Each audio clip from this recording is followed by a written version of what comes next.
still just teaching. My mom mocked me. 3 months later, my app earned $200,000. When they asked for help, I shut the door on them. I'm Drew, 32, male. The classic middle child stuck between my older brother Grant, 35, the perfect lawyer who can do no wrong, and my younger sister Tessa, 29, who is treated like the family's permanent baby. To put it simply, Grant could probably commit tax fraud, and my parents would call it creative financial strategy. Meanwhile, Tessa is still treated like she's in kindergarten, even though she has 2 kids of her own. And me? I just exist in their very large shadows. My parents have never been subtle about choosing favorites. Their entire retirement plan is basically Grant will handle everything with his lawyer income. Every family dinner becomes a Grant highlight reel. Grant won another case. Grant bought a BMW. Grant took a breath today. Apparently amazing. One time I mentioned winning Teacher of the Year, and my dad literally said, "That's nice, pass the potatoes." Not joking. 4 years ago, I committed what they consider my worst offense. I married Lena, 31. They dislike her because she's not refined enough for the Johnson family. She laughs loudly, speaks honestly, and didn't attend some elite university. And she's a preschool teacher, which my mom insists is glorified babysitting. The irony? My mom still expects her to watch Tessa's kids every other weekend. We're seen as the education couple in a family that only respects high-income careers. At Christmas 2 years ago, my dad even asked Lena when she planned to get a real job, since working with children can't be fulfilling. She almost responded aggressively with a fork, and honestly, I understood. But here's the truth. I've spent years pushing myself to earn their approval. I attend every event. I sit through endless Grant praise. I convince Lena to watch Tessa's kids because it's the least we can do for the family. My parents' words, not mine. They don't know how hard I work. I tutor online until midnight most days. I develop curricula on weekends. I take consulting jobs, teach summer school, all to save up for something meaningful. They assume I barely get by on a teacher's salary. My dad even suggested getting a side gig to contribute more, while I was literally resting between my 3rd job of the day. As for Lena, they treat her as their unpaid childcare provider. Tessa will text, "Watching the twins tomorrow at 8 a.m. Thanks." Not a question, an assumption. But when Lena had the flu last winter, I asked if anyone could drop off medication. Silence. 5 days later, my mom sent, "Is she still sick?" Extremely helpful. My mom has this dismissive habit. Last month, I mentioned a student who finally reached grade level after years of struggling. Her immediate reply was, "That's cute, honey, but have you seen Grant's new Law Journal article?" She didn't even wait before shoving her phone in my face. Still, I kept convincing myself that eventually they'd understand how hard we work and how much we contribute. I excused everything. Different generation, different way of showing love. Families are complicated. Basically, all the usual lines we tell ourselves when we don't want to accept that our family dynamic is bad. Then came the gathering that changed everything. The moment I realized I hadn't been imagining any of it. For context, these monthly family dinners have been happening since I was a kid. First Sunday of every month, the whole extended family comes over. It's a Johnson tradition. My parents' house becomes a stage for showing off everyone's achievements. New promotions, vacations, purchases, everything gets celebrated. Except mine. One time I mentioned getting a raise, and my uncle asked if that meant I could finally upgrade my car. I drove a 3-year-old Honda. Last month, I got a text from my mom. Drew, honey, we're canceling the family dinner tomorrow. Your father and I are tired, and money's been tight. Maybe next month. I'd gotten texts like that before, and they always made me feel unimportant. But this time was different, because I had something huge planned. I'd been saving for years through tutoring, summer school, writing curriculum, consulting, work my family didn't even know about, to buy my parents a new SUV. Their old minivan was barely functional. I already put down the deposit, signed the paperwork, and planned to surprise them at the dinner. It was my big attempt to finally show them I was worth something. So I texted back, "No problem, Mom. Hope you get some rest." Then I thought maybe dropping by with the keys would make the surprise more meaningful. Lena said it was too generous, but she supported me anyway. We drove over, and the driveway was full. Grant's BMW, Tessa's Mini, my uncle's Audi, my aunt's Lexus, my cousin's cars, the entire Johnson extended family. "What is this?" Lena whispered, gripping my arm. I parked across the street. Lena looked at me like she already understood, waiting for me to accept it. "Maybe something came up last minute," I said. "Drew," she replied, in the tone that means stop lying to yourself. I walked to the house. Through the windows, I saw everyone, my parents, siblings, aunts, uncles, cousins, all gathered around a huge meal. Laughing, passing dishes. Grant standing to give a toast. The same monthly dinner they claimed was canceled. I rang the doorbell. My mom answered, trying to seem pleased, but clearly irritated. "Drew, what are you doing here?" she asked, blocking the doorway. "Got your text canceling dinner," I said, feeling something settle in my chest. "Looks like you worked it out anyway." She didn't try to hide her annoyance. "Well, yes, but this is different. This is for people who actually contribute to the family." I stared at her.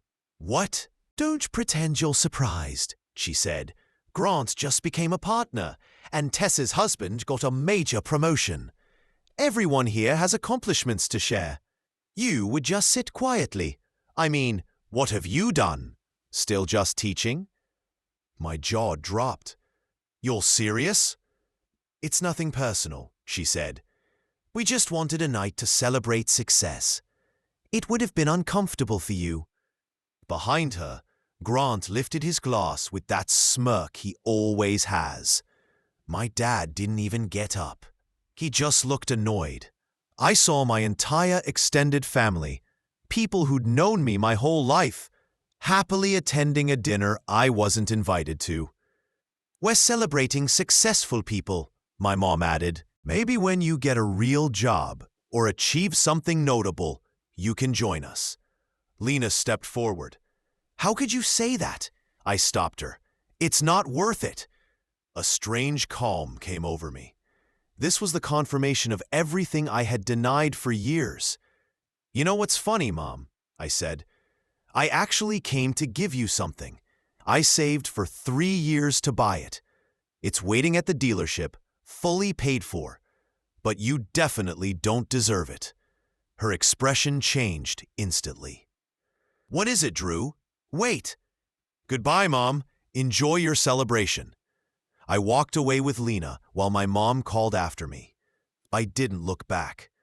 In the car, I gripped the steering wheel, trying to steady myself.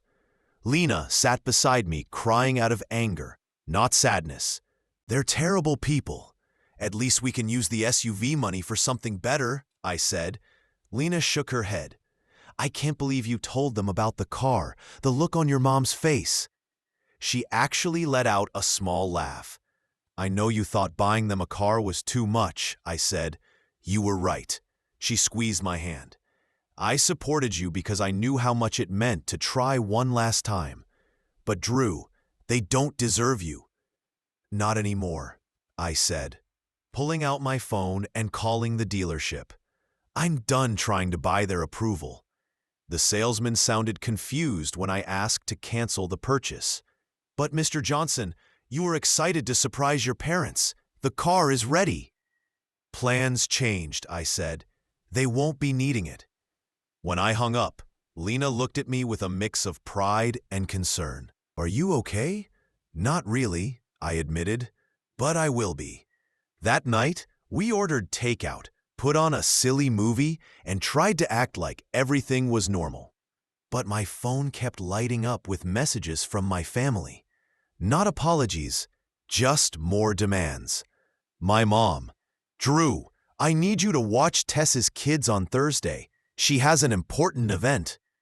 My dad, your mother says you're being difficult. Stop it immediately. Grant, dude, mom's mad you showed up last night. You know those dinners are for family contributors only. Tessa, can you and Lena take the kids this weekend? Also, can you bring those educational toys you talked about? I blocked their numbers, turned off my phone, and tossed it on the coffee table. Lena raised an eyebrow. Not going to respond? Nope, I said, taking a huge bite of pizza. I'm officially on strike from the Johnson family circus. About time, she said. For the next 3 weeks, it felt like living in a new world. No more scrambling to please people who never appreciated anything. No more dreading Sunday dinners where I was invisible unless someone needed a favor. When they couldn't reach me by phone, my parents showed up at our apartment twice. We didn't answer. They left notes about how immature I was being and how I was breaking my mother's heart. Like, who broke whose heart? I threw the notes away immediately. Then, something unexpected happened. One of my educational apps took off. Really took off. The side project I'd been developing for years, an interactive reading program for struggling students, got featured in major education publications. Suddenly, I was getting offers. Big ones. For 3 years, I'd been building this program in secret, testing it with students, refining it on nights and weekends. My family never knew because they never asked. To them, it was just Drew's little teaching thing. Now, a major educational publisher wanted to buy it. The number they offered had more zeros than I'd ever imagined. Lena screamed when she saw the email. It was life-changing money. The kind of money my family would suddenly respect. I was beginning to think this clean break might actually work, until my Aunt Carla called. She's the only one in the family who's ever treated Lena and me decently.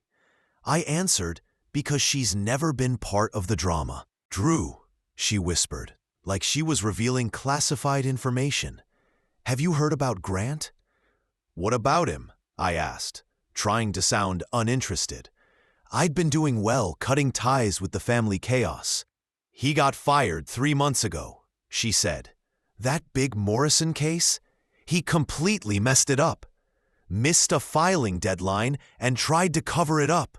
Cost the firm millions. They let him go immediately. I almost dropped my phone. What? He had just been at that family dinner bragging, toasting, acting like nothing was wrong. It's all fake, Drew. He's been pretending he's on a sabbatical, but he's actually unemployed. Just scraping by with random consulting work. The golden child, the retirement plan, the favored son, unemployed. How do you know this? I asked. My neighbor's son works at the firm. Office gossip. Grant swore him to secrecy, but you know how that goes. After hanging up, I sat there for 20 minutes just processing it. My family's entire dynamic revolved around Grant's success. My parents invested everything, emotionally and financially, because he was their ticket to a comfortable retirement. And he'd been lying to them for months. Part of me felt bad for him. A bigger part felt something like justice. And honestly, the petty part of me was relieved. After years of being compared to Grant the brilliant lawyer, learning he was actually Grant the unemployed mess felt satisfying. Then my phone rang again. Grant, speak of the devil. Hey, he said, sounding nothing like the arrogant guy from that dinner. Can we meet for coffee or something? Why? I asked flatly.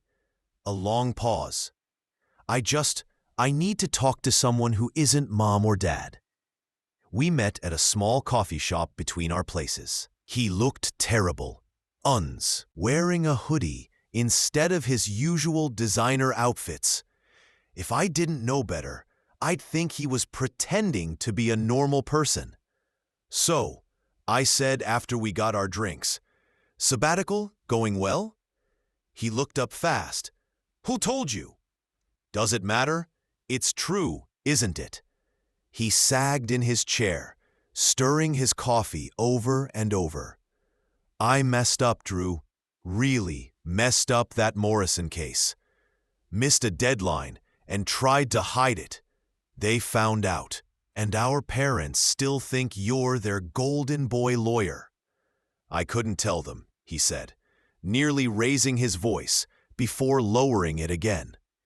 You know how they are. Everything is about my success, what it means for them, their reputation, their retirement. Must be tough being the favorite, I said, not hiding my frustration. He actually laughed. You think it's easy? The pressure, the expectations? At least nobody expects anything from you. You can just be a teacher and everyone accepts it. I stared at him. Are you serious? Nobody respects me being a teacher. Mom introduces me as Drew who's still figuring things out. Dad asked me last Christmas when I'd get a real job. They excluded me and my wife from a family dinner because we're not impressive enough. He looked genuinely ashamed. I didn't know they did that. Of course you didn't. You were too busy raising your glass to me through the window. He winced. I'm sorry, okay? I've been a jerk, but I'm drowning. I have student loans, credit card debt, and now no job. I can't keep lying to Mom and Dad. So don't, I said. Tell them the truth. I can't. Not yet. I need time to find something else. He looked at me desperately. I heard you might be coming into money. That app you built. I froze. How do you know about that? Carla mentioned it. Said your app was getting attention. He leaned closer. Can you lend me some money? Just enough to get through a month or two. I'll pay you back. I promise. And there it was. I started laughing. I couldn't help it. What's so funny? He asked. The universe, I said. It really has a twisted sense of humor. He followed me outside. So you won't help me? Nope, I said, emphasizing the P. I spent years trying to earn this family's approval, forcing my wife to babysit Tessa's kids, working multiple jobs to buy Mom and Dad a car. And the one time I needed to be treated like part of the family, you all shut me out. So no, I'm not helping. Walking out of that coffee shop felt surreal.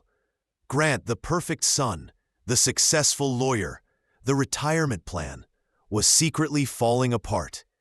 And now he wanted me to save him with the success he always dismissed.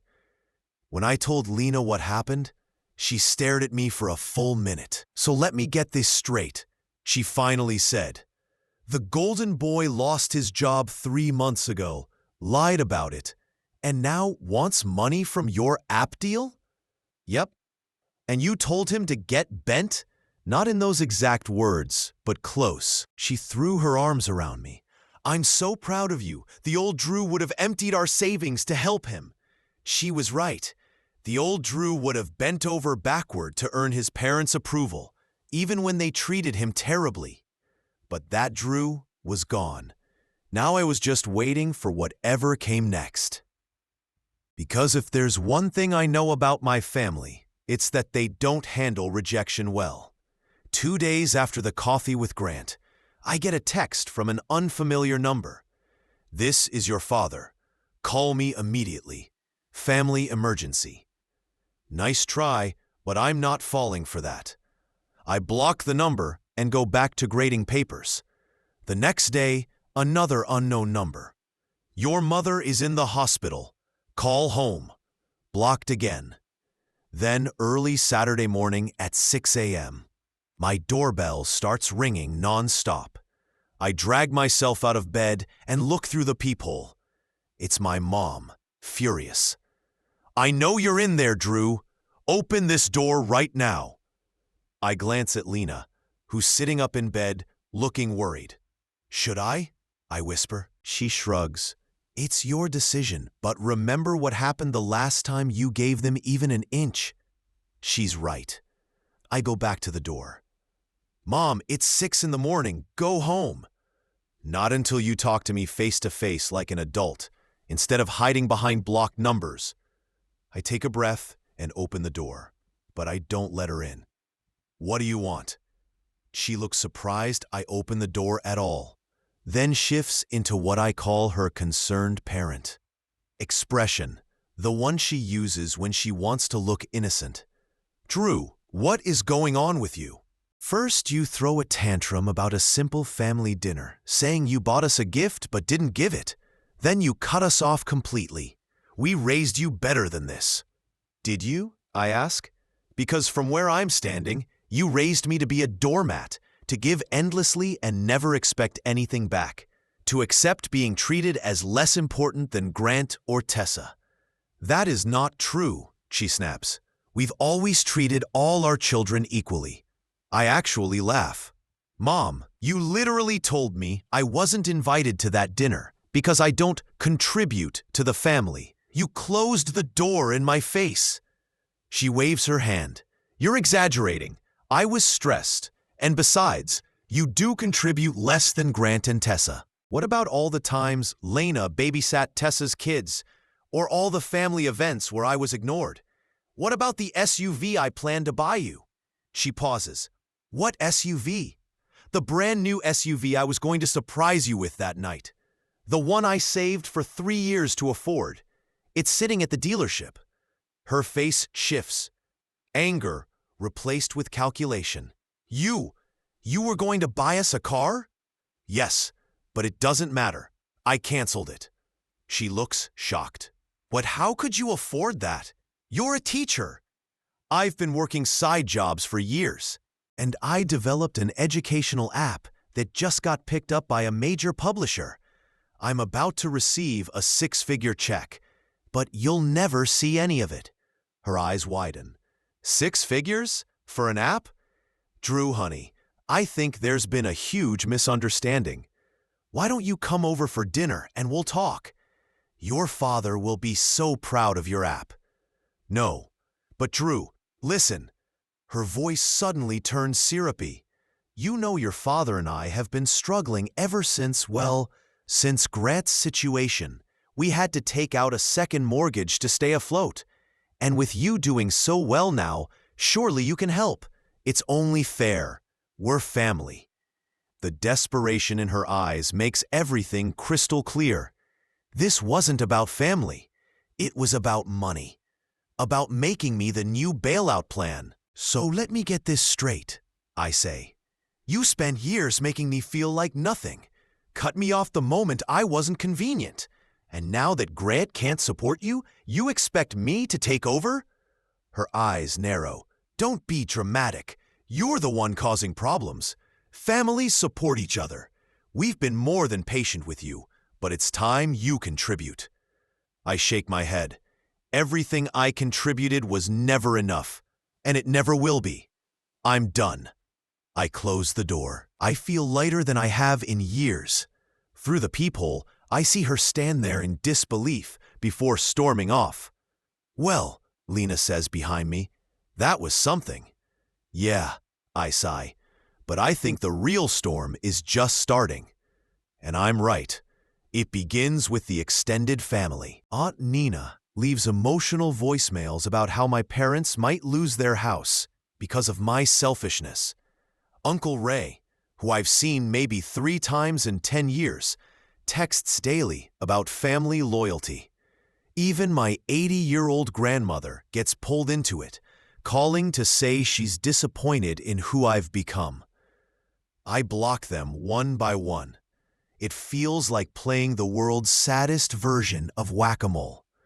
But the guilt trips turn into threats. My cousin Evan, who works at the bank where Lena and I have our mortgage, hints he could make things difficult if I don't help the family. I immediately report him to his manager and move our accounts the next day. The worst part is when they go after Lena.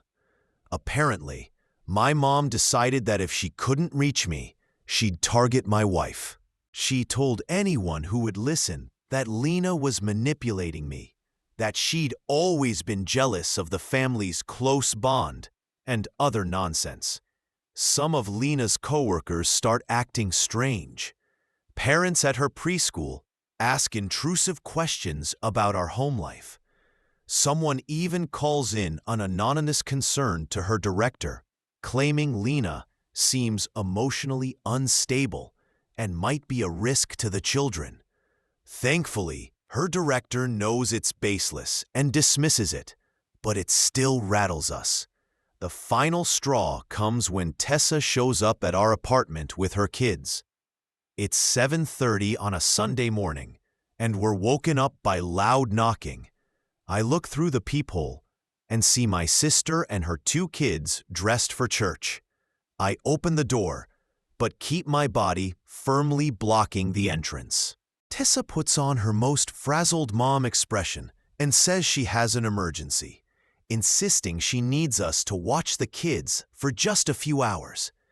Before I can respond, she's already trying to guide her children past me into the apartment, calling over her shoulder that she'll be back by noon. I step fully into the doorway, blocking them from entering. Her kids look confused. Tessa looks irritated. "No," I say plainly. "What do you mean, no?" she stammers. "Lena always watches them. It's the least you can do for your family." "Not anymore," I tell her. "I'm done being used by this family." Her expression drops immediately, her face tightening. "Our parents are right. You've changed, and not for the better. Lena has turned you against your own family. Don't you care that our parents are struggling? That Grant is unemployed? That my husband is working overtime to help them because you won't?" Mom told her about my app, and she says, voice dripping with entitlement, "You're making all this money now, and you won't even help your own family. That's disgusting, Drew." I almost laugh. So that's what this is. Not a real childcare emergency, but another attempt to get access to my money, using her kids as part of the manipulation. Even for Tessa, that's a new low. I tell her I'm sorry her kids have to witness this, but she needs to leave. She refuses, raising her voice and saying she's not going anywhere until I face my responsibilities. Her children start getting upset, the younger one crying because their mom is yelling. Lena appears behind me, still in pajamas. She takes one look and pulls out her phone. "You have 30 seconds to leave, or I'm calling the police and reporting you for harassment," she says, her finger hovering over the dial. "I'm sure that'll look great at your country club." Tessa sputters, calls us names I won't repeat, but finally grabs her kid's hands and storms off. The younger one is now sobbing, and I feel awful for them. They never asked to be part of this dysfunction, or to be used as leverage by their mother. After they leave, Weena and I sit on the couch in stunned quiet. "I can't believe she brought her kids into this," Weena says. "That's a whole new level of messed up." "That's the Johnson way," I reply. "Use whatever leverage you have, no matter who gets hurt." Later that day, I get a string of angry texts from my parents accusing me of making my sister's children cry and turning away a family in need. The story has already been flipped. In their version, Tessa had a real emergency, and I cruelly refused to help because I'm selfish and vindictive. That's when I realize there's no winning with them. No matter what I do or don't do, they'll twist it and make me the villain. The only way to stop the game is to stop participating. So I do. I block every new number. I set social media accounts to private. I tell my school's front office not to put through calls from anyone in my family. I record all interactions in case I need evidence later.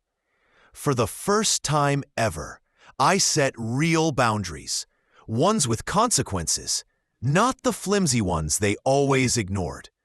And it works. Gradually, the flying monkeys pull back. The calls and texts slow. The surprise visits stop. Either they've given up or they've moved on to someone else. 2 months later, I run into my Uncle Ray at the hardware store. I brace for a lecture, but he just looks tired. He tells me Grant is still in Chicago, working an entry-level paralegal job and living in a studio apartment. My parents took out a second mortgage to cover the debts Grant left behind. Tessa and her husband pulled their kids out of private school. He's not trying to guilt me. His tone makes that clear. He's just stating facts. Then he says something that surprises me. Maybe they're finally learning they can't always count on being bailed out. I nod, unsure what to say. That night, I tell Lena about it. "Do you think they're really struggling?" she asks. "Probably," I say, "but not as dramatically as they made it sound. They're just having to live within their means for the first time." "And how do you feel about that?" she asks in her preschool teacher voice that always makes me smile. I think for a moment. Honestly, I hope it teaches them something about consequences, about not taking people for granted, about what actually matters. Lena nods. "And what about you? What matters to you now?" I look at her, my amazing wife who stood by me through everything, and realize how lucky I am. How much better my life is without constantly chasing validation from people who never offered it. This, I say, building a life that's ours, not theirs. She smiles and squeezes my hand. Sounds pretty good to me. Things settle down after that, and I get used to not carrying the weight of my family's chaos. 2 months after cutting them off, my phone rings with a Chicago number. It's Grant. He's not calling to guilt trip me. He's not asking for money. He sounds different, humble. He says he's been in therapy, that losing everything was the wake-up call he needed. He's been thinking about our family, how our parents pitted us against each other, how he benefited while I paid the price.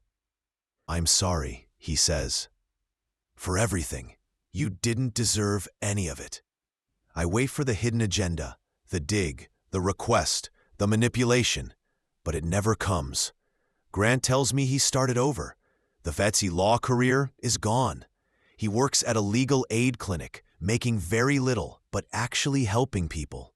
He lives in a tiny apartment with secondhand furniture. For the first time in his life, he's not trying to impress anyone.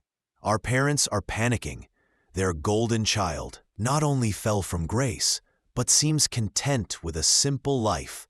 Their retirement plan has collapsed. "I heard about your app," he adds. "Congrats, man. That's really impressive." "Thanks," I reply carefully.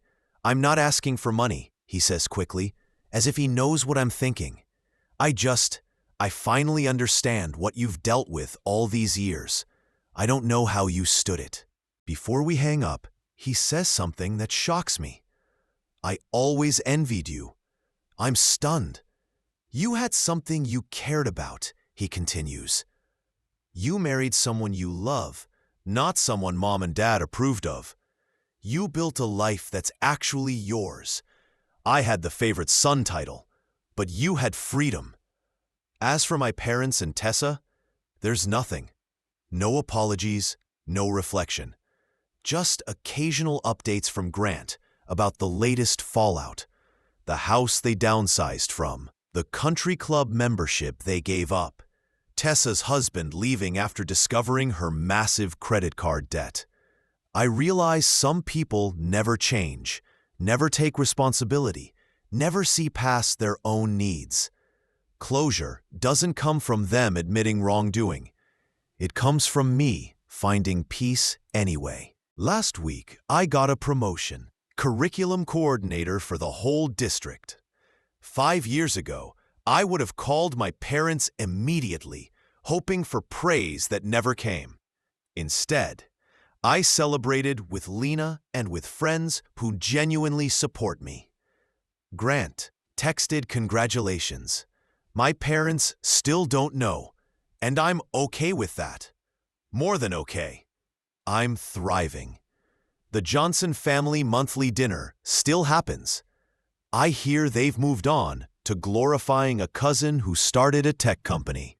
But now, when I drive by my parents' house on that first Sunday of the month and see all the cars outside, I don't feel excluded. I feel free. And that SUV I plan to buy? I use the money to start a college fund for low-income students. Every year, the Johnson First Generation Scholarship helps a student become the first in their family to attend college. It's the best revenge I could imagine, taking money I once would have wasted trying to earn my family's approval and using it to actually help people. Turns out, the greatest revenge against those who think you're nothing isn't proving them wrong. It's realizing you don't need to prove anything to them at all. My toxic family excluded my wife and me. I learned they only valued money and status. I cut them off, and when they tried coming back after the golden child lost everything, I said no. Now I'm happier than I've ever been, and even my brother finally sees our parents for who they are.